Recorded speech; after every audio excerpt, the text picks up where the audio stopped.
येवला तालुक्यातील अनकाई शिवारातील शिवाजी गरुड यांच्या शेतातील वस्तीवर गेल्या अनेक दिवसांपासून बिबट्याचा सतत वावर सुरू आहे.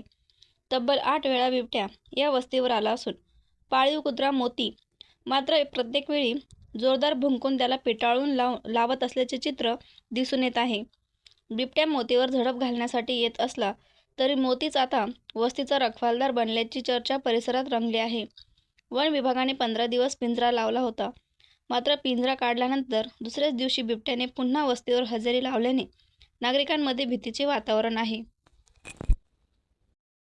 सम्राट वर्मा ग्रुप प्रस्तुत हॉटेल वर्मा पॅलेस येथे मिळतात आकर्षक लक्झरी एसी रूम्स, भव्य बॅक्वेट हॉल आणि शहरातील सर्वात सुंदर टेरेस गार्डन. आकाशाच्या सानिध्यात मल्टी क्युजन रेस्टॉरंट तुमच्याच चवीची खास काळजी घेईल. ठिकाण उपजिल्हा रुग्णालयाशेजारी Yeola, Kopargaon road, Yeola. Hotel Verma palace एकदा भेट दिली की पुन्हा यायलाच आवडेल.